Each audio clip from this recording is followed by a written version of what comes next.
J'étais enceinte de 9 mois, le poids de mon ventre me rappelant constamment la vie sur le point d'arriver. Thomas, mon mari, nous avait quittés 3 mois plus tôt dans un accident de voiture sur l'autoroute A7, et cette baby shower devait être une petite célébration chaleureuse d'espoir au milieu du deuil. Des amis proches, des voisins et quelques membres de ma famille s'étaient rassemblés dans la maison que Thomas et moi avions achetée à Aix-en-Provence, notre demeure de rêve à 850 000 €, avec vue sur les collines et un petit jardin d'oliviers que mon mari adorait tant. La lumière de l'après-midi filtrait à travers les grandes fenêtres de notre salon, les rires remplissaient l'air, et pendant un moment, je me sentais apaisée. Juliette, ma meilleure amie depuis le lycée Saint-Exupéry, avait organisé chaque détail avec amour. Les petits fours de la pâtisserie du quartier étaient disposés élégamment sur la table, à côté des ballons bleu pâle et des petits cadeaux emballés dans du papier délicat. Les conversations douces, le parfum des lavandes fraîches dans les vases, tout était parfait. Puis, sans prévenir, la porte d'entrée s'est ouverte violemment. Mes parents, Henri et Françoise Delacroix, ont fait irruption comme s'ils entraient à l'Élysée. Ils étaient habillés comme pour un gala, ma mère dans une robe de cocktail noir qui semblait ridiculement formelle pour l'occasion, mon père dans un costume gris qui sentait le privilège et l'arrogance. Derrière eux se pavanait ma sœur, Caroline, souriante et rayonnante, suivie de plusieurs cousins et tantes que je n'avais même pas invités. Et écoutez-moi tous, a déclaré ma mère en arrachant pratiquement le petit micro des mains de Juliette qui s'apprêtait à animer un jeu. Nous avons une merveilleuse nouvelle à annoncer. Le silence est tombé dans la pièce. Les invités se sont regardés, confus. J'ai senti mon cœur s'accélérer et une vague de nausée monter en moi, et ce n'était pas dû à ma grossesse. Notre fille Caroline, a poursuivi ma mère en posant une main sur l'épaule de ma sœur, vient d'être nommée directrice régionale de la Société Générale à Paris. À seulement 32 ans. Un poste convoité par plus de 100 candidats. Les invités ont applaudi poliment, mais leurs regards gênés se tournaient vers moi, debout près de la table des cadeaux, une main posée sur mon ventre proéminent.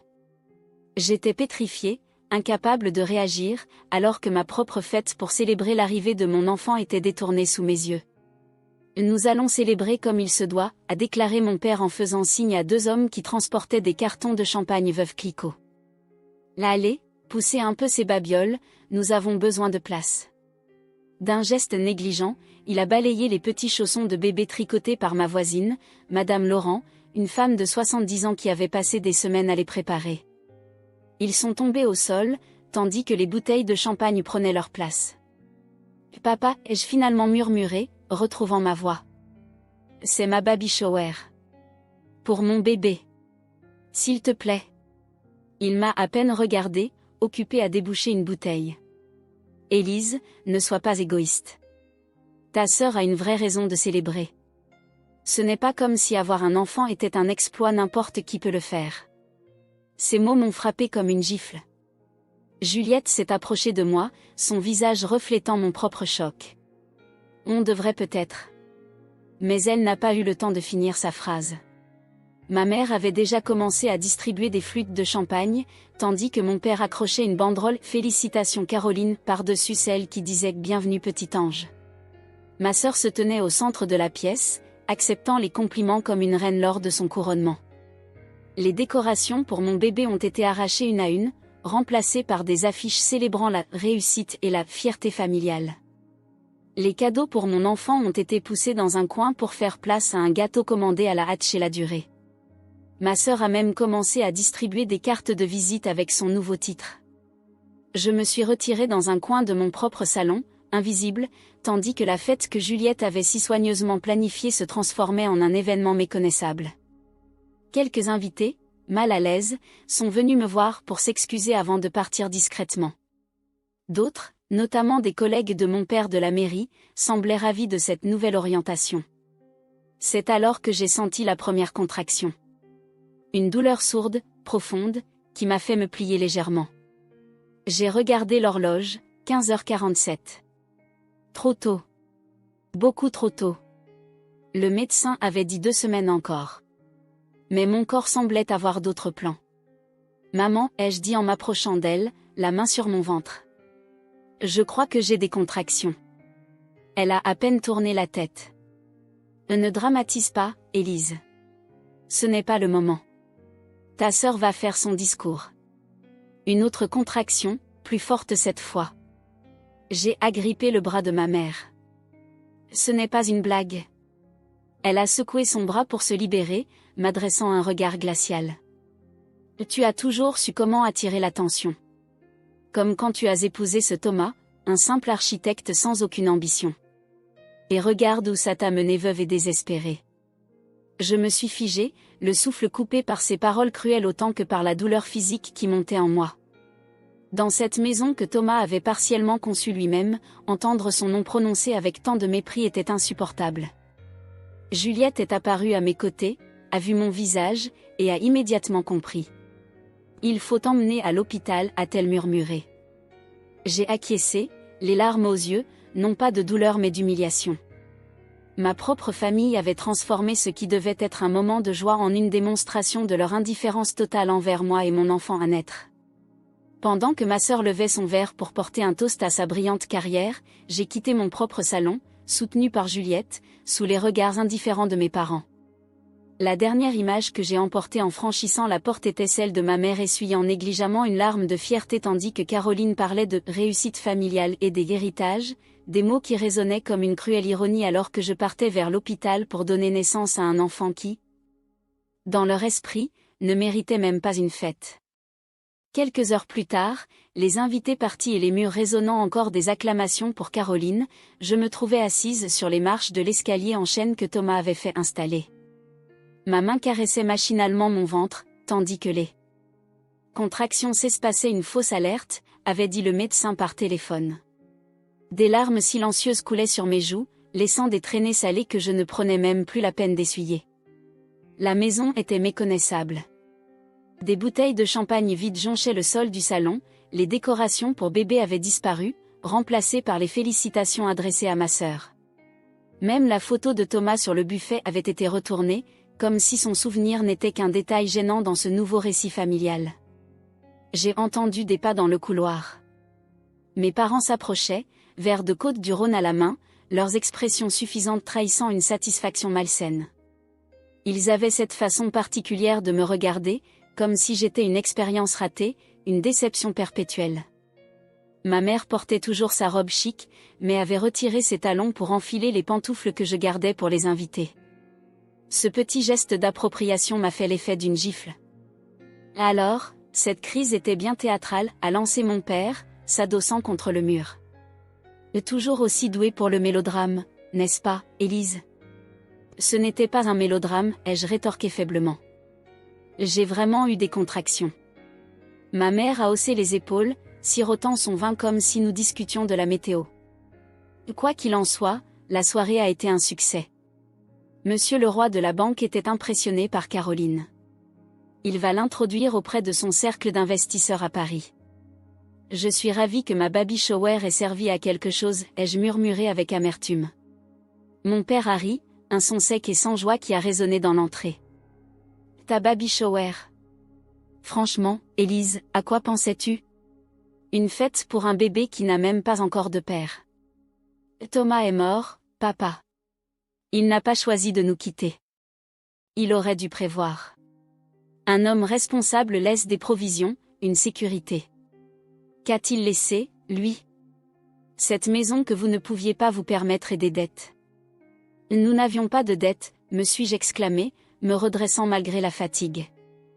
Et cette maison est à moi maintenant. Légalement. Mes parents ont échangé un regard, celui qu'ils avaient toujours partagé avant d'annoncer une punition quand j'étais enfant. Ma mère s'est approchée, s'asseyant à côté de moi sur les marches avec une fausse sollicitude. Chérie, a-t-elle dit, sa voix doucereuse comme du sirop empoisonné. Soyons réalistes. Cette maison est beaucoup trop grande pour une veuve avec un nouveau-né. 5 chambres, un jardin qui demande de l'entretien, des taxes foncières exorbitantes. Comment comptes-tu gérer tout cela? Je trouverai un moyen, ai-je répondu, sentant une boule se former dans ma gorge. Thomas avait une assurance vie. Et je vais reprendre mon travail au cabinet d'architecte après mon congé maternité. Mon père a ricané. Ton petit job de dessinatrice? Soyons sérieux, Élise. Tu ne gagneras jamais assez. Alors que ta sœur a enchaîné ma mère, a un véritable avenir. Elle a besoin d'une résidence à la hauteur de son nouveau statut. Une maison dans ce quartier d'Aix serait parfaite pour recevoir ses nouveaux collègues. Je les ai regardés, incrédules, comprenant peu à peu où ils voulaient en venir. Vous voulez que je cède ma maison à Caroline? Ce n'est pas ta maison, ma chérie, a corrigé ma mère. C'est notre maison, en fait. Elle a fait signe à mon père, qui a sorti de sa poche intérieure une enveloppe froissée. Il en a extrait plusieurs documents qu'il m'a tendus avec un sourire glacial. Tu te souviens quand tu nous as demandé de l'aide pour le dépôt initial, il y a 3 ans? Les papiers que tu as signés alors, ils nous donnaient certains droits. Mes mains tremblantes ont saisi les documents.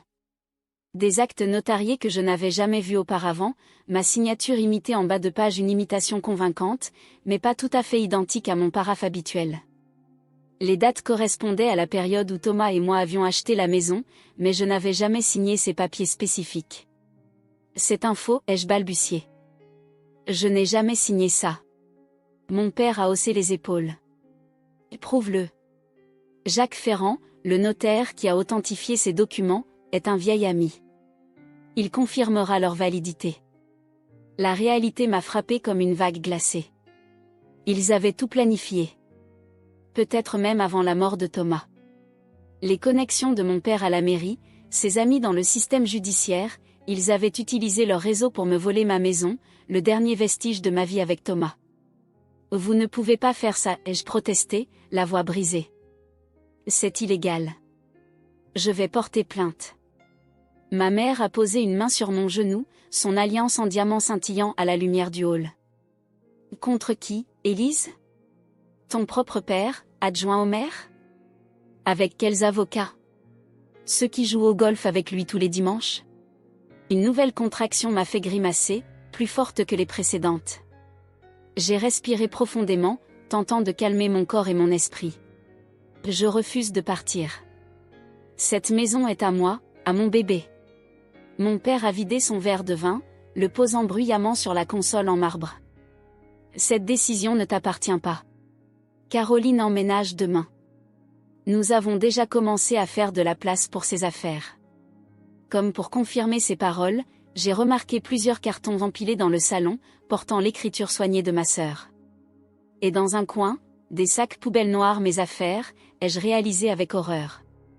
Vous avez fouillé dans mes affaires, ai-je demandé, la voix étranglée par l'indignation. Ma mère a eu un geste désinvolte. Nous avons simplement commencé à trier. Les vêtements de Thomas, ses livres, tu n'en auras plus besoin. Et tes affaires, eh bien, tu n'auras pas beaucoup de place là où tu vas. Et où est-ce que je suis censée aller, ai-je demandé, une autre contraction me faisant me plier en deux. Ta tante Marguerite a une chambre de bonne dans son appartement à Marseille, a répondu ma mère.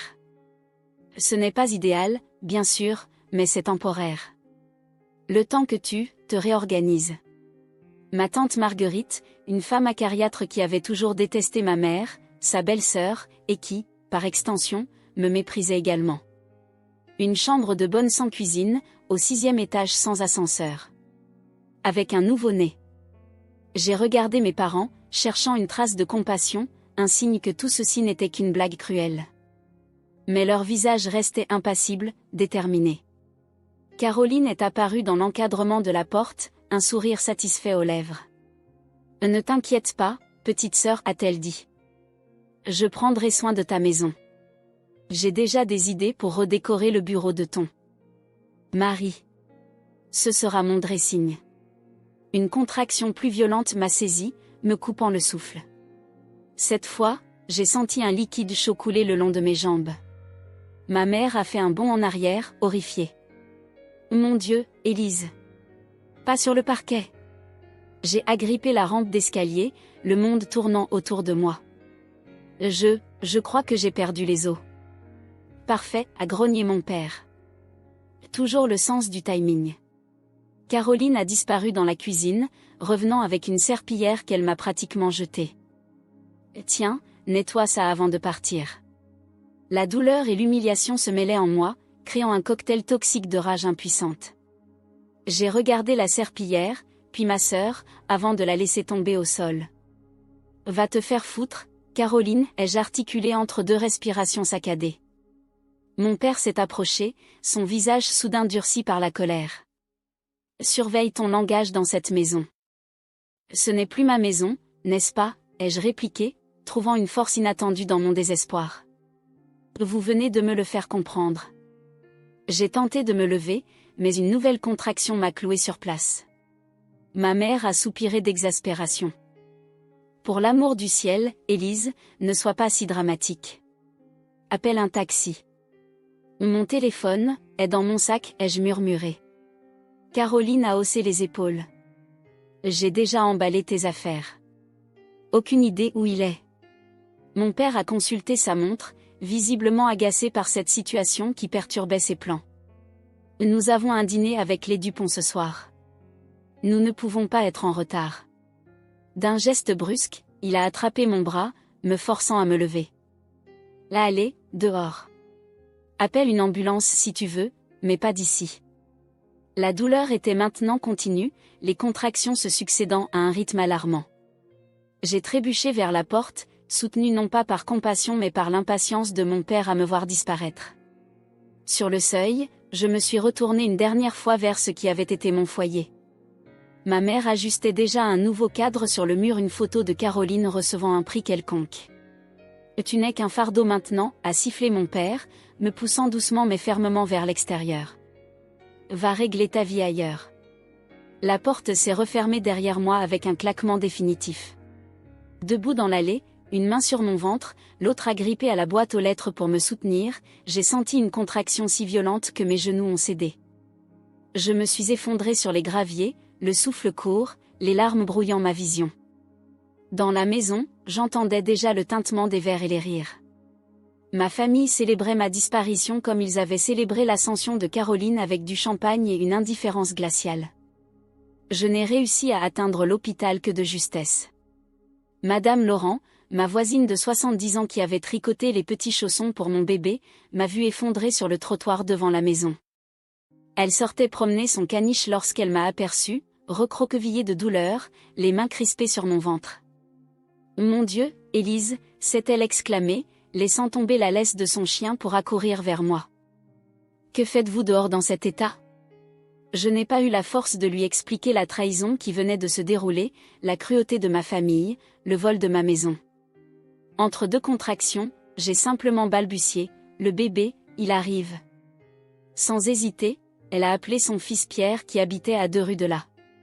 En moins de 5 minutes, il était là avec sa Renault Clio, m'aidant à m'installer sur la banquette arrière, un drap propre posé à la hâte sur le siège. Tenez bon, madame, m'a-t-il dit gentiment tandis qu'il démarrait en trombe. L'hôpital de la Timone n'est qu'à 20 minutes. 20 minutes qui m'ont paru une éternité. Chaque virage, chaque feu rouge était une torture. Les contractions se rapprochaient, mon corps tout entier semblait vouloir se déchirer. Je gémissais, mordant dans mon poing pour ne pas hurler, tandis que Pierre essayait de me rassurer tout en téléphonant à l'hôpital pour les prévenir de notre arrivée. Les néons blancs des urgences m'ont ébloui lorsque 2 infirmiers sont venus m'extraire de la voiture pour me placer sur un brancard. Pierre, cet homme que je connaissais à peine, a serré ma main avant que je sois emportée. « Courage » a-t-il murmuré. « Votre bébé et vous, vous allez y arriver. » J'ai voulu le remercier, lui et sa mère, mais une contraction m'a arraché un cri de douleur à la place des mots de gratitude que je voulais prononcer. Tout s'est enchaîné dans un brouillard de douleur et de lumière crue. Le service de maternité, les questions rapides du personnel médical, leurs regards inquiets face à mon état. « Où est votre mari ? » Un proche a demandé une sage-femme en préparant le monitoring. « Personne » ai-je répondu, la voix brisée par la douleur et le chagrin. « Je suis seule. » Son regard s'est adouci, empreint d'une compassion professionnelle. « Vous n'êtes pas seule » a-t-elle dit fermement. « Nous sommes là. » Lucie, c'était son nom. Une femme d'une 40aine d'années, aux mains douces et à la voix calme, qui est restée à mes côtés pendant les heures qui ont suivi. Elle m'a guidée à travers chaque contraction, chaque moment de panique, chaque vague de désespoir qui me submergeait. Le travail s'est éternisé. 6 heures. Puis 8. La nuit est tombée, transformant les fenêtres de la salle d'accouchement en miroir où je pouvais voir mon visage déformé par la douleur et l'effort. Mes cheveux collés par la sueur, mes yeux rougis par les larmes, je ne me reconnaissais plus. Je n'y arriverai pas, ai-je sangloté après une contraction particulièrement violente. Je ne suis pas assez forte. Lucie a essuyé mon front avec un linge humide. Vous êtes plus forte que vous ne le pensez, Élise. Votre bébé compte sur vous. Mon bébé. Ces mots ont résonné en moi comme un appel à la vie. Ce petit être qui n'avait que moi au monde désormais. Pas de père, pas de grands-parents aimants, pas de tante bienveillante, juste moi. Je devais être tout pour lui. Cette pensée a allumé une étincelle dans l'obscurité de mon désespoir. Une détermination féroce, primitive, a commencé à monter en moi. Chaque contraction n'était plus seulement douleur, mais aussi un pas vers ma nouvelle vie, notre nouvelle vie. Allez-y, poussez maintenant, a ordonné le médecin qui avait rejoint l'équipe au cours de la nuit. J'ai rassemblé mes dernières forces, puisant dans cette nouvelle résolution. La douleur était transcendée par une volonté farouche de survivre, de protéger, d'aimer. Avec un dernier cri primal, j'ai senti le bébé quitter mon corps. Un instant de vide, de suspension puis le pleur aigu, vigoureux, qui a fendu le silence de la salle. C'est une fille, a annoncé le médecin, plaçant immédiatement le petit corps chaud et humide sur ma poitrine. J'ai regardé ce visage minuscule, rouge et froissé, ses poings serrés qui semblaient déjà prêts à combattre le monde. Mes larmes se sont mêlées au liquide amniotique qui couvrait encore sa peau. Bonjour, Victoire, ai-je murmuré, le prénom s'imposant à moi comme une évidence. Car c'était bien cela, une victoire. Une victoire sur la douleur, sur l'abandon, sur la trahison. Cette petite fille était née dans le moment le plus sombre de ma vie, mais elle était lumière pure. Son cœur battait contre le mien, nos souffles se synchronisaient déjà dans une danse parfaite. Les heures qui ont suivi ont été un mélange flou de tests médicaux, de premiers soins, d'apprentissage maladroit pour l'allaitement. Victoire a agrippé mon doigt avec une force surprenante pour un être si petit. Ses yeux, lorsqu'elle les a brièvement ouverts, étaient d'un bleu profond comme ceux de Thomas. Elle est en parfaite santé, a confirmé le pédiatre après son examen. 3,2 kg et 49 cm. Un beau bébé. J'ai hoché la tête, trop épuisée pour parler, mais emplie d'une gratitude immense. Dans ma chambre d'hôpital, bercée par les bruits constants des moniteurs et les pleurs occasionnels des nouveau-nés voisins, j'ai tenu Victoire contre moi, réalisant peu à peu l'ampleur de la situation. Nous n'avions plus de maison. Plus de famille sur qui compter. Mes économies étaient limitées, et l'assurance vie de Thomas prendrait des mois à être versée. Si jamais elle l'était connaissant mes parents, ils avaient probablement déjà contacté leurs amis à la compagnie d'assurance pour bloquer le paiement. La panique m'a saisie, me serrant la gorge. Comment allais-je subvenir aux besoins de Victoire? Où irions-nous après notre sortie de l'hôpital? Comme si elle sentait mon angoisse, Victoire a commencé à s'agiter dans mes bras. J'ai respiré profondément, forçant mon corps tendu à se détendre. Un geste à la fois, me suis-je dit. Un problème à la fois.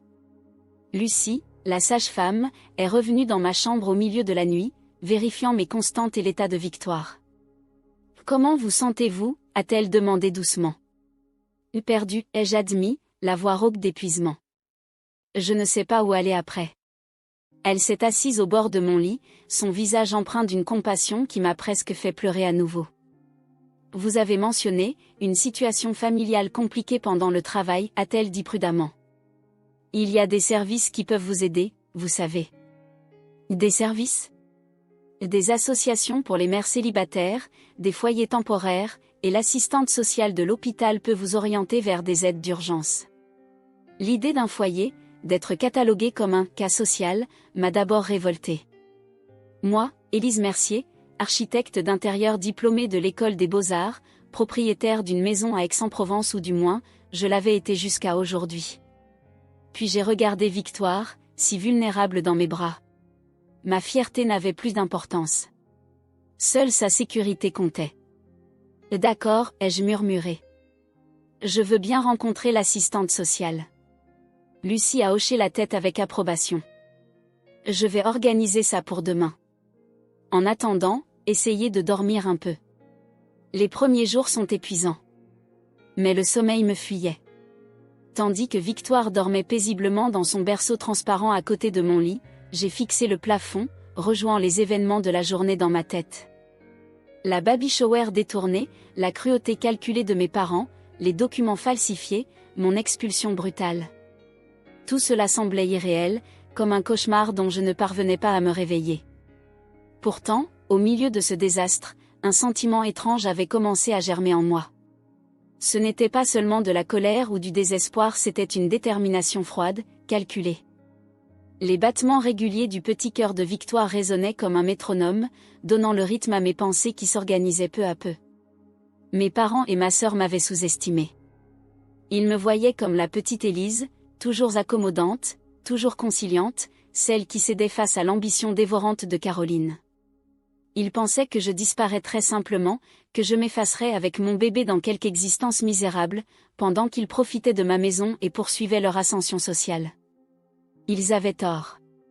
Une idée a commencé à prendre forme dans mon esprit, d'abord floue, puis de plus en plus précise à mesure que la nuit avançait. Des visages, des noms, des connexions, tout ce que j'avais accumulé pendant mes années de travail dans le cabinet d'architecture, les clients fortunés que j'avais côtoyés, les faveurs que certains me devaient. Je n'étais pas sans ressources. J'avais un cerveau, des compétences, et maintenant, une raison de me battre plus forte que tout ce que j'avais connu auparavant. Victoire a remué dans son sommeil, ses petits poings s'agitant comme si elle rêvait déjà de combats futurs. J'ai tendu la main pour caresser sa joue veloutée. Je te promets, ai-je chuchoté dans la pénombre de la chambre d'hôpital, que nous récupérerons ce qui nous appartient. Je te promets que tu grandiras dans la maison que ton père a choisie pour toi. Je te promets que ceux qui nous ont trahis regretteront le jour où ils ont sous-estimé ta mère. Cette promesse, murmurée dans le secret de la nuit, a scellé un pacte entre Victoire et moi. Ce n'était plus seulement pour moi que je devais me battre, c'était pour nous deux, pour l'avenir que Thomas aurait voulu pour sa fille. L'aube a commencé à pointer, teintant la chambre d'une lumière grise et douce. Les couloirs de la maternité s'animaient déjà, préparant une nouvelle journée de naissance et de commencement. Pour moi et Victoire aussi, c'était un commencement, pas celui que j'avais imaginé, mais un commencement tout de même. Je me suis levée péniblement, mon corps encore douloureux de l'accouchement, et je me suis approchée de la fenêtre. L'hôpital surplombait Marseille, ses toits ocres et ses ruelles sinueuses s'éveillant sous le soleil levant. Quelque part là-bas se trouvait un chemin pour nous, un moyen de reprendre ce qu'on nous avait volé. En regardant ma fille endormie, j'ai senti une force nouvelle m'envahir. J'étais mère maintenant. Et une mère fait tout ce qui est nécessaire pour protéger son enfant. Même si cela signifiait devenir quelqu'un que je n'aurais jamais cru possible. Les jours qui ont suivi furent éprouvants. Se remettre d'un accouchement sans avoir de domicile fixe était un cauchemar que peu de personnes pouvaient comprendre.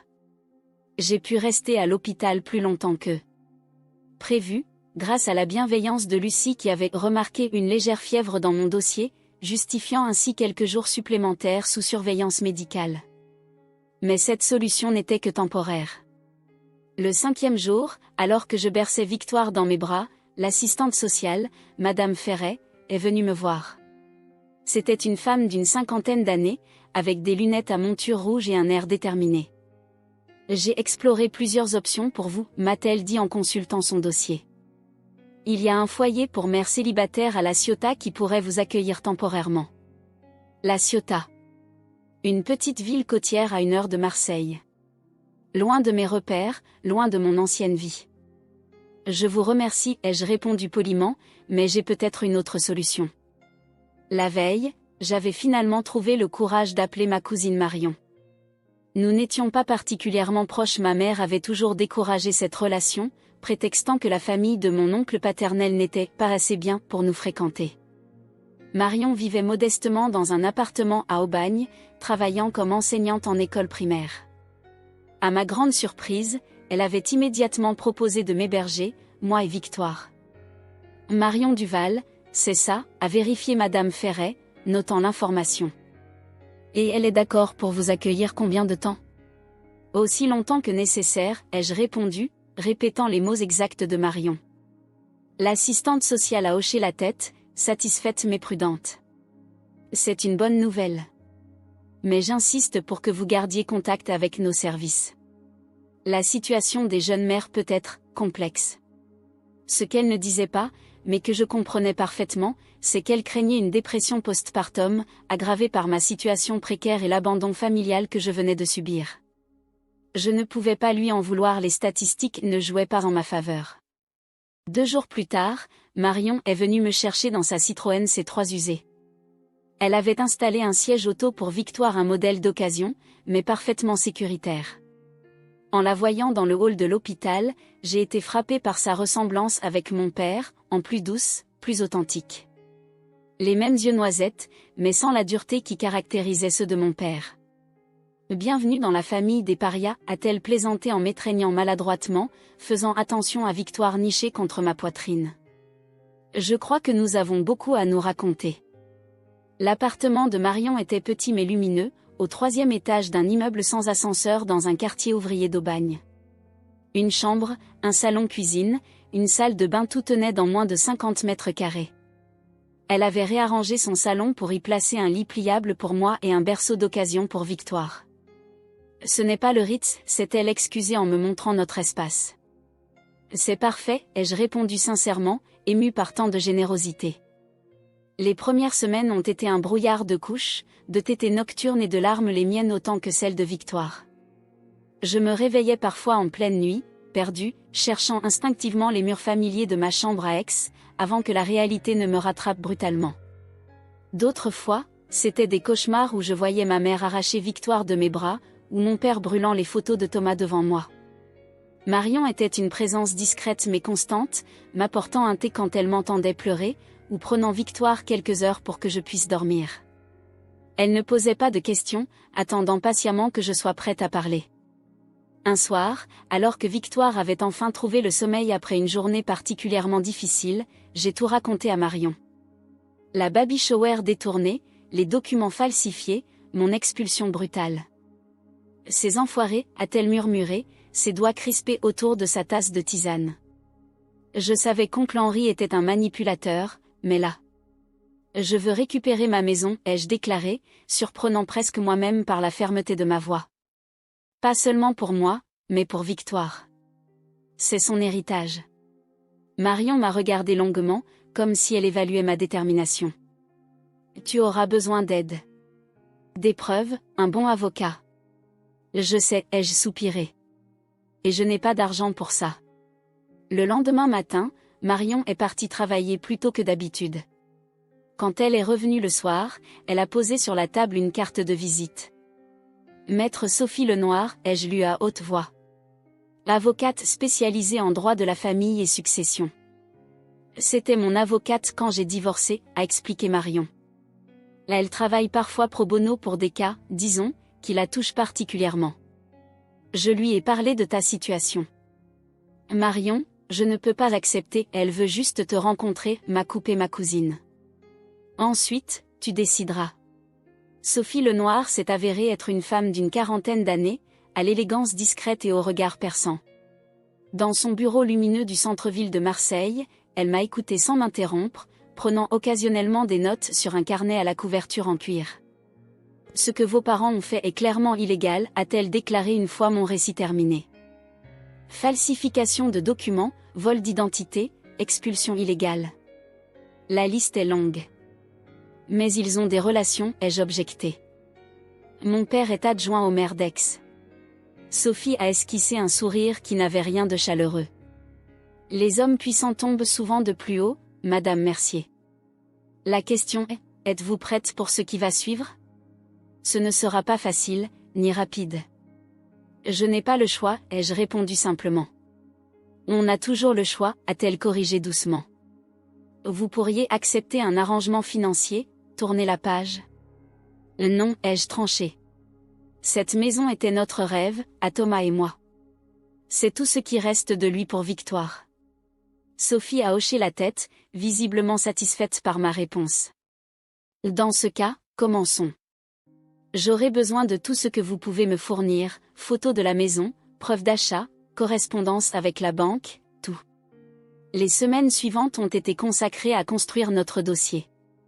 J'ai contacté d'anciens collègues, des amis, des voisins, récoltant témoignages et documents. Juliette, fidèle amie, avait heureusement conservé des photos de la baby shower qui prouvaient que j'habitais bien la maison jusqu'au jour de l'accouchement. Le notaire qui avait géré l'achat original, pas celui que mon père avait mentionné, a confirmé l'authenticité des premiers actes, mettant en doute ceux présentés par mes parents. Parallèlement, j'ai commencé à chercher du travail. Marion m'avait généreusement offert son hospitalité, mais je ne pouvais pas dépendre d'elle indéfiniment. Avec un bébé de 2 mois, mes options étaient limitées, mais j'ai finalement trouvé un poste à mi-temps dans un petit cabinet d'architecture à Aubagne. Le salaire était modeste, mais suffisant pour commencer à rembourser Marion et constituer un petit pécule pour l'avenir. Trouver une solution de garde pour Victoire a été plus compliqué. Les crèches publiques avaient des listes d'attente interminables, et les structures privées étaient hors de mes moyens. C'est finalement la voisine de Marion, Madame Toussaint, une retraitée de l'Éducation nationale, qui a proposé de garder Victoire pendant mes heures de travail. Ça me fait de la compagnie, a-t-elle dit simplement quand j'ai tenté de la remercier. Chaque jour était un équilibre précaire entre Victoire, le travail, et notre combat juridique. Je dormais peu, mangeais à peine, concentrant toute mon énergie sur ma fille et notre avenir. Pourtant, étrangement, cette période de lutte m'a révélé une force que je ne soupçonnais pas. Un soir, alors que je nourrissais Victoire en consultant des documents juridiques sur mon téléphone, Marion m'a regardé avec une expression indéchiffrable. « Quoi ?» ai-je demandé, relevant la tête. « Tu as changé » a-t-elle remarqué. Je ne te connaissais pas bien avant, mais je me souviens d'une Élise plus effacée. Celle qui se tenait toujours légèrement en retrait lors des réunions familiales. J'ai considéré ses paroles, réalisant qu'elle avait raison. Toute ma vie, j'avais été la fille accommodante, celle qui évitait les conflits, qui cédait pour maintenir la paix. Cette Élise semblait appartenir à une autre époque. On change quand on n'a pas le choix, ai-je répondu simplement. Au fil des mois, notre dossier juridique s'est renforcé. Sophie avait découvert que mon père avait utilisé son influence pour accélérer le traitement des faux documents, impliquant potentiellement un fonctionnaire de la mairie dans cette fraude. Elle avait également retrouvé la trace de transactions suspectes entre le compte de mes parents et celui du notaire qui avait certifié les papiers falsifiés. Nous sommes prêts à déposer plainte, a annoncé Sophie lors de notre réunion mensuelle, 6 mois après le début de notre collaboration. Mais j'ai une proposition alternative à vous soumettre. Elle m'a exposé son plan. Plutôt que d'attaquer frontalement, nous allions d'abord approcher discrètement certains médias locaux. Un journaliste du Provençal, intrigué par l'histoire d'une jeune mère expulsée illégalement par sa propre famille, était prêt à mener l'enquête. Parallèlement, nous contacterions la banque qui détenait l'hypothèque de la maison pour les informer de la situation. Votre père tient à sa réputation, a expliqué Sophie. La menace d'un scandale public pourrait le faire céder plus rapidement qu'une longue procédure judiciaire. J'ai hésité. Une partie de moi voulait justice, voulait voir mes parents et ma sœur payés publiquement pour leur trahison. Mais une autre partie, plus pragmatique, pensait avant tout à Victoire, qui commençait à s'asseoir toute seule et à babiller joyeusement. D'accord, ai-je finalement accepté. Essayons votre approche. Les semaines suivantes ont demandé une patience que je ne pensais pas posséder. Le journaliste avançait prudemment, recueillant des témoignages, vérifiant les faits. Sophie négociait discrètement avec la banque, qui avait gelé temporairement tout changement concernant la propriété en attendant d'y voir plus clair. Pendant ce temps, je continuais ma routine quotidienne, le travail, Victoire, les nuits trop courtes, les journées trop longues. J'avais même commencé à mettre de côté chaque mois une petite somme pour les études futures de ma fille, un acte de foi envers notre avenir. Un matin d'automne, alors que Victoire venait de fêter ses 8 mois, mon téléphone a sonné. C'était Sophie, sa voix habituellement contrôlée trahissant une excitation inhabituelle. « Nous les tenons », a-t-elle déclaré sans préambule. Le notaire a craqué. Face aux preuves, il a préféré tout avouer plutôt que de risquer des poursuites pour faux et usage de faux. Il a impliqué votre père, détaillant comment celui-ci l'avait payé pour antidater et certifier les documents. J'ai senti mes jambes faiblir et me suis assise sur le canapé lit encore déplié, Victoire jouant tranquillement sur son tapis d'éveil à mes pieds. Qu'est-ce que ça signifie, concrètement, ai-je demandé, n'osant pas encore espérer. Ça signifie que nous pouvons maintenant passer à l'offensive, a répondu Sophie. Le journaliste est prêt à publier son article. La banque va révoquer tout changement de propriété basé sur des documents frauduleux. Et nous avons suffisamment de preuves pour déposer une plainte qui tiendra, même face à l'influence de votre père. J'ai regardé Victoire qui mâchouillait joyeusement une girafe en caoutchouc, inconsciente du tournant que prenait notre vie. Dans ses yeux, je voyais Thomas. Dans son sourire, je trouvais ma force. Faites-le, ai-je ordonné, ma voix ne tremblant plus. Il est temps qu'ils comprennent qui je suis vraiment. Par un après-midi glacial de janvier, presque un an après mon expulsion, je me tenais devant le portail de mon ancienne maison à Aix-en-Provence. Le vent froid de Mistral fouettait mon visage, mais je le remarquais à peine, concentré sur ce moment que j'avais imaginé des centaines de fois. Je n'étais pas seule. Derrière moi se tenait maître Sophie Lenoir et son assistante, 2 officiers de police judiciaire, le commandant Rousseau et le lieutenant Marin, ainsi qu'Antoine Delpech, le journaliste du Provençal qui avait méticuleusement enquêté sur mon histoire. Dans la voiture garée quelques mètres plus loin, Marion attendait avec Victoire, me laissant affronter cette confrontation sans distraction. « Vous êtes prête, Madame Mercier ?» a demandé le commandant Rousseau, un homme d'une 50aine d'années au visage marqué par des années d'enquête difficiles. J'ai hoché la tête, serrant dans ma main l'épais dossier contenant l'ordonnance du tribunal, les preuves de falsification, et l'avis d'expulsion à l'encontre des occupants illégaux de ma propriété, mes propres parents et ma sœur. Le commandant a appuyé sur la sonnette. Une mélodie familière a retenti, celle que Thomas avait choisie, inspirée par les carillons de Notre-Dame de Paris qu'il aimait tant. Ce petit détail, cette parcelle intacte de notre vie commune, m'a donné le courage qui me manquait encore. Après un long moment, la porte d'entrée s'est ouverte.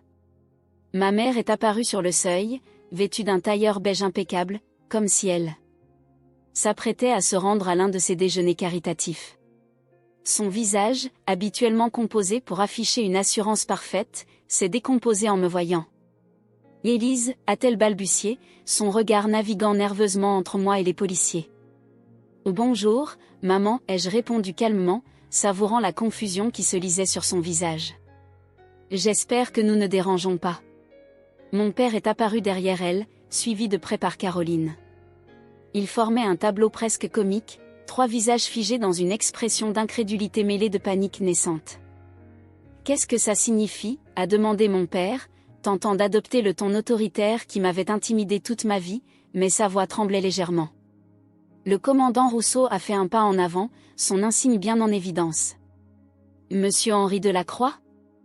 Nous sommes ici pour exécuter cette ordonnance du tribunal. » Il a tendu le document que mon père a saisi d'une main tremblante. Je l'ai observé pendant qu'il le parcourait, ses yeux s'écarquillant à mesure qu'il comprenait la situation.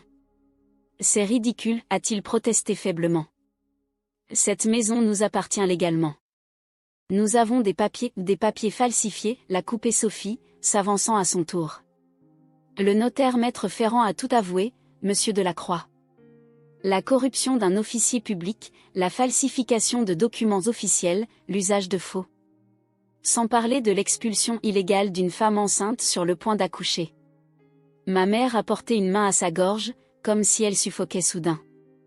C'est absurde. Nous avons les relevés bancaires, Madame Delacroix, a poursuivi Sophie implacablement. Les virements à maître Ferrand. Les communications. Tout. Caroline, qui était restée silencieuse jusque-là, a soudain retrouvé sa voix. « Papa ? De quoi parle-t-elle » Mon père n'a pas répondu, ses yeux fixés sur le commandant qui sortait maintenant un autre document de sa veste. Henri Delacroix, Françoise Delacroix, et Caroline Delacroix, a déclaré formellement l'officier, vous êtes sommés de quitter ces lieux immédiatement. La propriété retourne légalement à sa propriétaire légitime, Madame Élise Mercier. De plus, vous êtes informé qu'une enquête est ouverte pour falsification de documents officiels, corruption active, et expulsion illégale. Une enquête, a répété mon père, son visage perdant toute couleur. C'est à ce moment que j'ai remarqué Antoine Delpech qui prenait discrètement des notes et des photos avec son téléphone. Mon père l'a remarqué aussi. « Qui êtes-vous » a-t-il aboyé, retrouvant momentanément son autorité. « Antoine Delpech, journaliste au Provençal, a répondu calmement l'homme. Je couvre cette affaire depuis plusieurs mois. Le sang a quitté complètement le visage de mon père.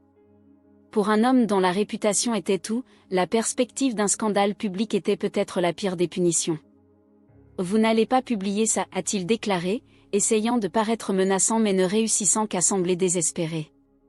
L'article est déjà prêt, a répondu Antoine. Il ne manque que les photos d'aujourd'hui.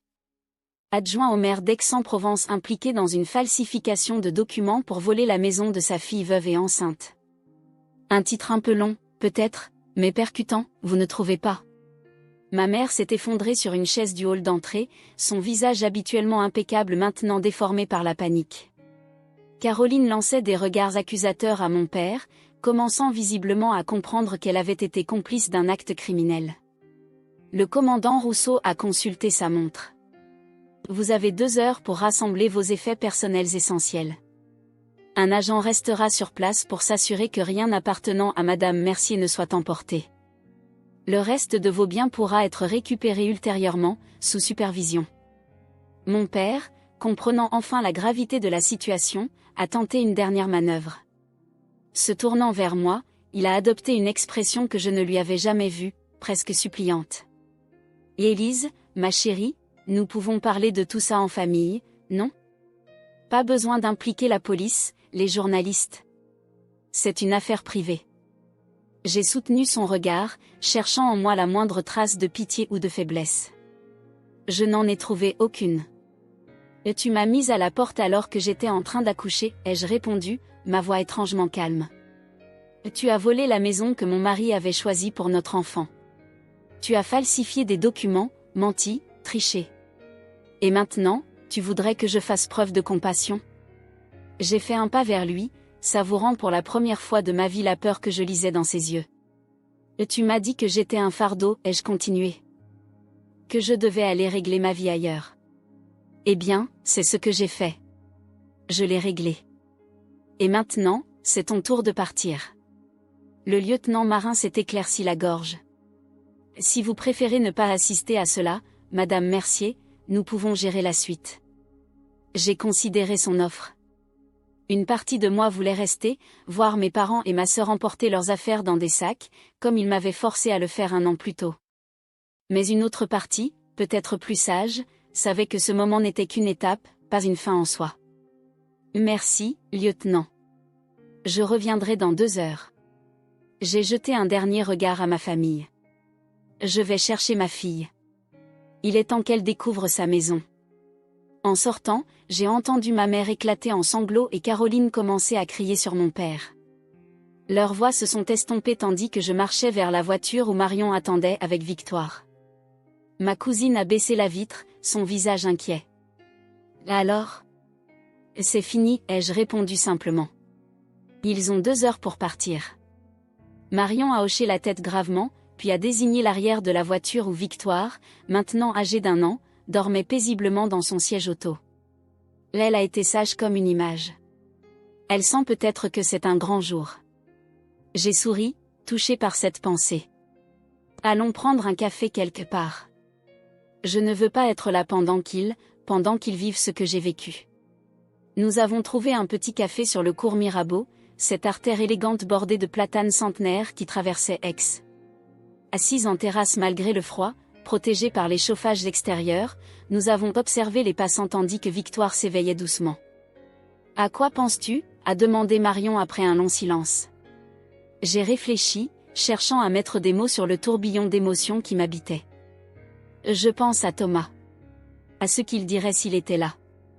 Et qu'est-ce qu'il dirait, d'après toi ? J'ai fermé les yeux un instant, évoquant le visage de mon mari, son sourire, sa voix.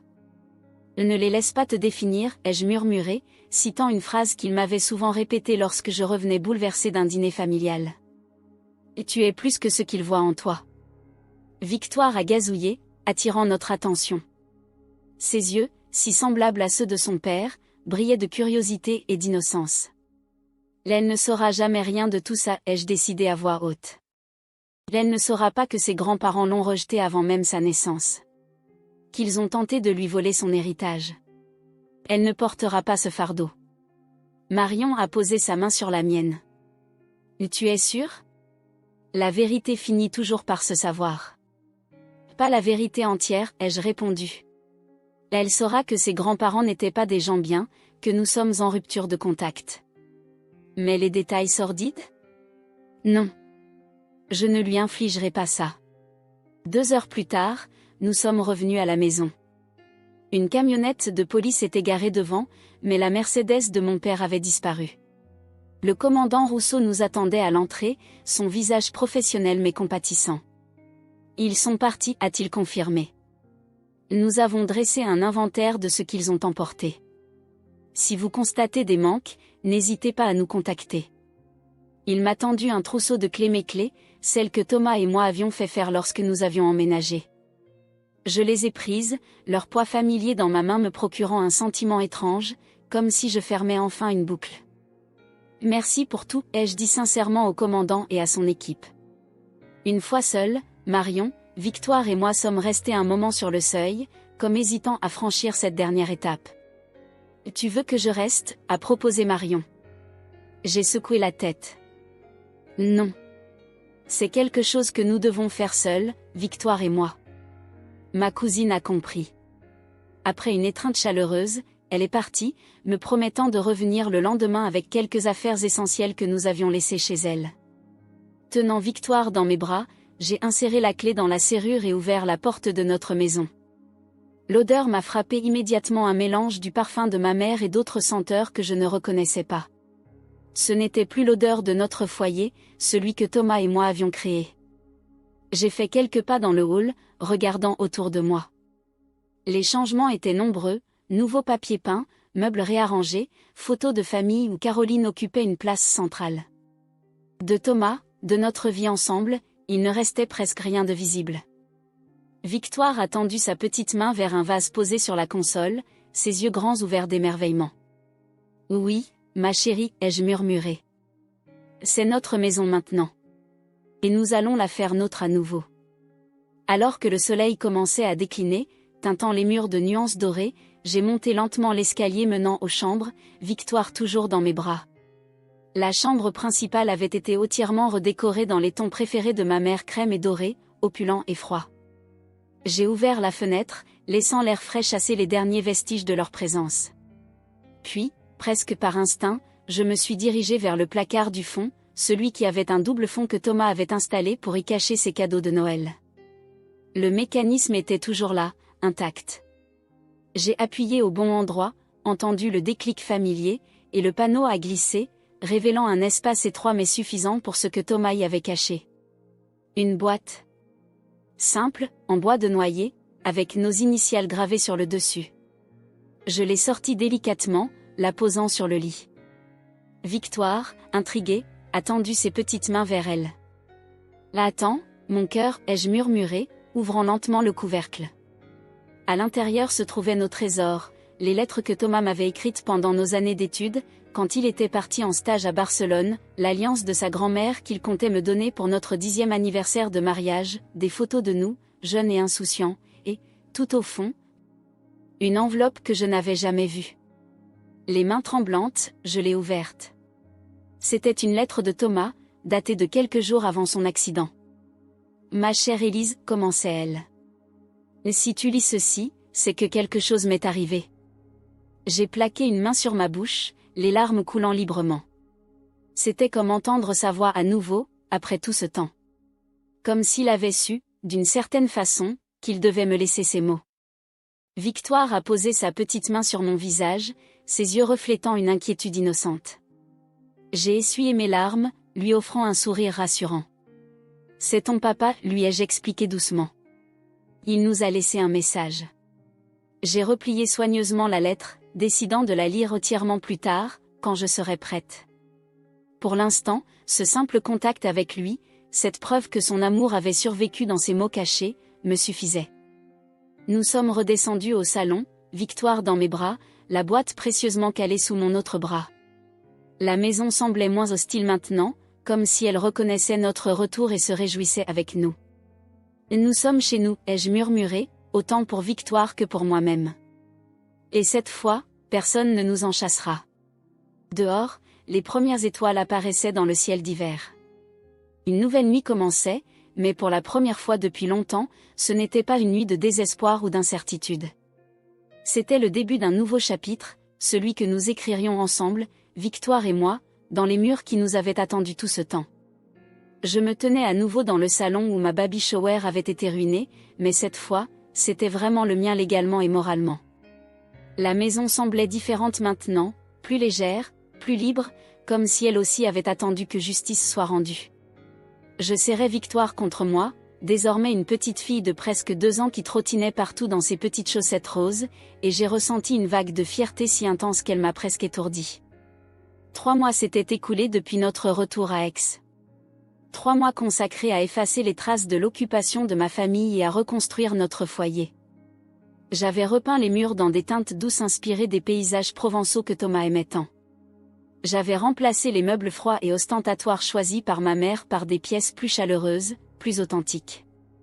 Le bureau de Thomas était redevenu un sanctuaire, non pas de deuil, mais de souvenirs précieux. « Maman !»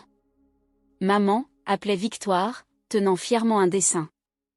Abstrait de crayon multicolore qu'elle venait de terminer. « C'est magnifique, mon cœur, ai-je répondu, m'agenouillant pour admirer son œuvre. On va l'accrocher sur le frigo avec les autres ? Elle a hoché vigoureusement la tête, ses boucles brunes rebondissant autour de son visage qui ressemblait tant à celui de Thomas. Je l'ai suivie jusqu'à la cuisine, fraîchement rénovée avec l'aide de mes anciens collègues architectes qui s'étaient montrés d'une générosité inattendue. En accrochant le dessin, j'ai repensé au chemin parcouru. L'enquête contre mes parents suivait son cours, lente mais implacable. Mon père avait été contraint de démissionner de son poste d'adjoint au maire après la publication de l'article d'Antoine Delpech, qui avait fait l'effet d'une bombe dans la région. Ma mère s'était retirée de ses œuvres caritatives, incapable de supporter les regards accusateurs et les chuchotements de ceux qui avaient été ses amis. Quant à Caroline, j'avais appris qu'elle avait été mutée dans une agence bancaire de Lille, loin du prestige de son poste parisien. La banque, soucieuse de son image, n'avait pas apprécié d'être associée au scandale. Je ne ressentais aucune satisfaction à penser à leur déchéance sociale. Seulement une sorte de paix tranquille, le sentiment que l'équilibre avait été rétabli. La sonnette a retenti, me tirant de mes réflexions. Victoire a couru vers la porte avec l'excitation typique des enfants de son âge. Doucement, ma puce, ai-je ri, la rattrapant avant qu'elle n'atteigne la porte. C'était Juliette, ma fidèle amie, accompagnée de son mari David et de leur fils Lucas, à peine plus âgé que Victoire. Derrière eux se trouvaient Pierre et sa mère, Madame Laurent, celle qui m'avait secouru le jour de l'accouchement. Puis Marion et sa nouvelle compagne, Sophie. Et enfin, plusieurs de mes collègues du cabinet d'architecture où j'avais repris un poste à temps plein, Victoire étant désormais inscrite à la crèche municipale grâce à l'intervention discrète du nouveau maire, soucieux de réparer les torts causés par son prédécesseur. « Bon anniversaire » ont-ils chanté en chœur, brandissant cadeaux et bouteilles de champagne. J'ai cligné des yeux, confuse. Ce n'est pas mon anniversaire. Juliette a souri malicieusement. Non, mais c'est l'anniversaire de votre retour dans cette maison. 1 an déjà. Ça mérite bien une fête, non ? Émue, j'ai ouvert la porte en grand, les invitant à entrer. La maison s'est rapidement emplie de rires et de conversations animées. Lucas et Victoire se poursuivaient dans le jardin sous l'œil vigilant de David, tandis que les adultes s'installaient dans le salon où Juliette déballait discrètement un assortiment de petits fours et de douceurs provençales. « Je n'arrive pas à croire que vous ayez organisé ça » ai-je dit, acceptant la coupe de champagne que Marion me tendait. C'était l'idée de Juliette, a expliqué ma cousine. Elle pensait que c'était important de marquer ce jour, de transformer officiellement les mauvais souvenirs en bons. J'ai regardé autour de moi, réalisant avec une clarté soudaine la différence entre cette fête et la baby shower catastrophique d'il y a 2 ans. Ici, chaque personne présente m'aimait véritablement, se souciait réellement de mon bonheur et de celui de Victoire. Ce n'était pas une réunion de façade guidée par les apparences, mais une véritable célébration née de l'affection sincère. Attention, voici le gâteau, a annoncé Madame Laurent, sortant de la cuisine avec un superbe fraisier décoré d'une petite maison en pâte d'amande. Les enfants sont accourus, attirés par la promesse de sucreries. Je me suis assise au milieu de ce cercle chaleureux, Victoire grimpant sur mes genoux pour mieux voir le gâteau. Un discours, a réclamé Pierre, levant son verre. La maîtresse de maison doit faire un discours. J'ai rougi, peu habituée à être le centre d'attention. Mais en voyant tous ces visages bienveillants tournés vers moi, j'ai trouvé le courage de parler. Je ne sais pas quoi dire, à part merci, ai-je commencé, ma voix légèrement tremblante. Il y a 2 ans, j'ai perdu presque tout ce qui comptait pour moi. Thomas, ma sécurité, ma maison, ma famille d'origine.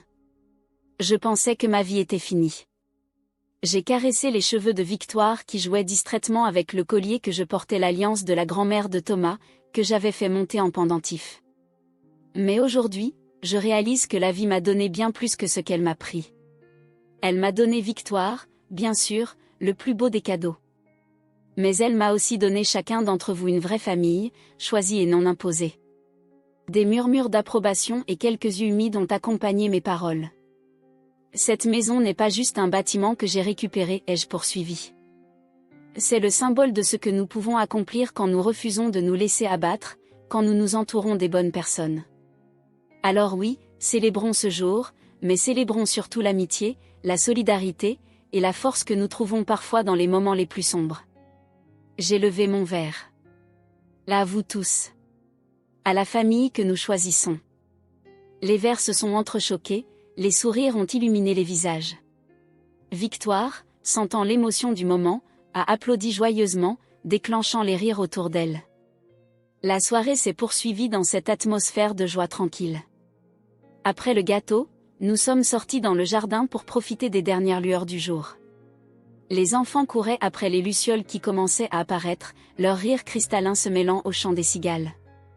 J'observais cette scène, adossée au vieux olivier que Thomas avait tant aimé, quand Marion m'a rejointe.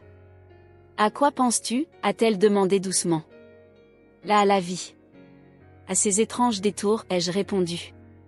Et à mes parents, pour être honnête. » Marion a haussé un sourcil interrogateur. « Tu as eu de leurs nouvelles ?» J'ai secoué la tête. « Non. Pas directement. Mais j'ai reçu une lettre de leur avocat la semaine dernière. Yeah. Ils proposent un arrangement. Pour éviter un procès public. » J'ai soupiré. Ils admettent leur culpabilité, s'engagent à ne plus jamais me contacter, et offrent une somme d'argent conséquente pour Victoire, officiellement présentée comme un fonds pour ses études. Marion a froncé les sourcils. « Tu vas accepter ?» J'ai regardé Victoire qui jouait avec Lucas, leur silhouette se découpant sur le crépuscule provençal. J'y réfléchis encore. L'argent serait utile pour son avenir, c'est certain. Mais je ne veux pas qu'ils pensent pouvoir effacer leurs actes avec de l'argent. Et si tu acceptais l'argent, mais à tes conditions, a suggéré Marion. Utilise-le d'une façon qui aurait du sens pour toi et Thomas. Ces paroles ont fait écho à une idée qui germait en moi depuis quelque temps. Comme une fondation ? Pourquoi pas ? Une bourse pour les jeunes parents en difficulté, ou quelque chose dans ce genre. L'idée s'est cristallisée dans mon esprit, soudain parfaitement claire. La Fondation Thomas Mercier, ai-je murmuré. Pour aider les jeunes veuves ou veufs avec enfants à garder leur logement en période de crise. Marion a souri, approuvant silencieusement. Nous sommes restés là un moment, contemplant le jardin où la vie continuait, belle et imparfaite. Plus tard cette nuit-là, après que tous les invités furent partis et que Victoire dormait paisiblement dans sa chambre décorée de constellations phosphorescentes, une idée de Thomas qu'il n'avait jamais eu le temps de réaliser, je me suis assise dans notre chambre avec une feuille de papier et un stylo. Chers parents, chère Caroline, ai-je commencé à écrire. Les mots sont venus facilement, sans colère ni amertume, juste une clarté tranquille sur ce que je voulais pour l'avenir. J'accepterais leur offre financière, mais l'argent serait intégralement versé à la fondation que je créerais en mémoire de Thomas. Il n'aurait jamais le droit de contacter Victoire, ni maintenant ni quand elle serait adulte, cette décision lui appartiendrait à elle seule. Et enfin, je ne porterai pas plainte au pénal, mais uniquement à condition qu'il quitte définitivement la région et renonce à toute prétention sociale dans notre cercle commun. Une résolution juste, ni vindicative ni faible. Une résolution qui me permettrait d'avancer sans le poids de la haine, mais aussi sans la naïveté du pardon inconditionnel. Après avoir scellé l'enveloppe, je me suis approchée de la fenêtre. La nuit était claire, les étoiles brillaient intensément au-dessus d'Aix. Quelque part là-haut, j'aimais penser que Thomas veillait sur nous. Et tu vois, mon amour, ai-je murmuré. Nous avons fait le chemin. Victoire porte bien son nom. Le lendemain matin, j'ai été réveillée par ma fille qui grimpait maladroitement sur le lit, son doudou serré contre elle. Maman, petit déjeuner, a-t-elle demandé, ses yeux encore gonflés de sommeil. Et bien sûr, mon cœur, ai-je répondu en la prenant dans mes bras. En descendant l'escalier, tenant sa petite main dans la mienne, j'ai réalisé que notre maison était enfin complète. Non pas grâce aux murs récupérés ou aux objets retrouvés, mais grâce à cette paix que nous avions construite, Victoire et moi, jour après jour. Dans la cuisine ensoleillée, en préparant des tartines et du chocolat chaud, j'ai pensé au chemin parcouru depuis cette terrible baby shower. À la douleur, à la trahison, à la lutte. Mais surtout, à cette force inconnue que j'avais découverte en moi, cette résilience qui m'avait surprise et transformée. Victoire babillait joyeusement, racontant un rêve peuplé de papillons et d'éléphants roses, son imagination débordante me rappelant chaque jour davantage Thomas et sa créativité sans limite. C'était peut-être ça, finalement, la plus belle des victoires, voir son héritage vivre à travers notre fille, non pas sous forme de biens matériels, mais de traits de caractère, de sourires, de gestes familiers. La lettre destinée à mes parents attendait sur le comptoir, prête à être postée. Mais elle pouvait attendre encore un peu. Ce matin appartenait à Victoire et à moi, à notre petit déjeuner ensoleillé, à nos projets de promenade au parc, à ces moments ordinaires qui constituaient désormais notre extraordinaire bonheur retrouvé. Je t'aime jusqu'à la lune, ai-je dit à Victoire, répétant les mots que Thomas me disait souvent. Et retour, a-t-elle complété avec enthousiasme, bien qu'elle ne comprenne pas encore pleinement leur signification. J'ai ri, mon cœur débordant d'amour pour cette petite personne qui avait donné un sens à ma lutte. Dehors, la vie d'Aix s'éveillait doucement, les volets s'ouvraient, les premières voitures passaient, un voisin promenait son chien. La normalité dans toute sa splendeur. Après le petit déjeuner, nous sommes sortis dans le jardin. Victoire s'est immédiatement dirigée vers le carré de terre que nous avions commencé à transformer en potager, un autre projet que Thomas avait toujours voulu réaliser. Les tomates ont poussé, a-t-elle demandé, scrutant les plants encore jeunes. Pas encore, ma puce. Ça prend du temps. Mais regarde, il y a déjà des fleurs. Elle s'est accroupie, observant avec fascination les minuscules fleurs jaunes qui annonçaient les fruits à venir. Sa patience était limitée, bien sûr, comme celle de tous les enfants de son âge, mais elle semblait comprendre intuitivement l'importance d'attendre, de laisser les choses suivre leur cours naturel. Une leçon que j'avais moi-même apprise difficilement, à travers les épreuves des 2 dernières années. Parfois, la justice prenait du temps. Parfois, il fallait savoir planter les graines et attendre patiemment qu'elles germent et fleurissent. La sonnette de la porte d'entrée a retenti, me tirant de mes pensées. C'était le facteur, avec un colis pour Victoire, un cadeau de Marion, probablement, qui avait mentionné un livre d'images qu'elle voulait lui offrir. En signant le reçu, j'ai aperçu ma lettre sur le comptoir. D'un geste décidé, je l'ai prise et tendue au facteur. Pourriez-vous aussi poster ceci, s'il vous plaît ? Il a acquiescé, prenant l'enveloppe et la glissant dans sa sacoche. Comme ça, simplement, le dernier chapitre de cette histoire trouvait sa conclusion. Pas dans un tribunal, pas dans les cris ou les larmes, mais dans cette lettre calme et mesurée qui définissait les termes de notre séparation définitive. Maman, viens voir, a appelé Victoire depuis le jardin. Je l'ai rejointe près du petit bassin que nous avions installé, où des nénuphars commençaient à s'épanouir. Un papillon aux ailes d'un bleu éclatant s'était posé sur l'eau, créant de minuscules rides à la surface. C'est magique, a chuchoté Victoire, émerveillée. Oui, ma chérie, ai-je répondu, m'agenouillant à ses côtés. La vie est pleine de magie quand on sait regarder. Et c'était vrai. Malgré tout ce que nous avions traversé, ou peut-être à cause de cela, j'avais appris à voir la beauté dans les petites choses, à apprécier chaque moment de paix et de joie comme un cadeau précieux. La maison que Thomas et moi avions choisie n'était plus seulement un bâtiment récupéré après une bataille juridique. C'était devenu un véritable foyer, rempli de nouvelles traditions, de nouveaux souvenirs, de nouvelles promesses d'avenir. Les fantômes du passé s'étaient estompés, remplacés par l'énergie vibrante de notre présent. Victoire a posé sa petite main sur la mienne, son regard fixé sur le papillon qui prenait maintenant son envol. Il part où? Vers sa prochaine aventure, ai-je répondu. Comme nous tous. Et tandis que nous observions l'insecte bleu disparaître dans le ciel provençal, j'ai ressenti une paix profonde, une certitude tranquille que quoi qu'il arrive maintenant, nous serions prêtes Victoire et moi à affronter l'avenir ensemble, plus fortes grâce aux épreuves surmontées, plus sages grâce aux leçons apprises. Et nous, c'est quoi notre prochaine aventure? A demandé Victoire, toujours curieuse.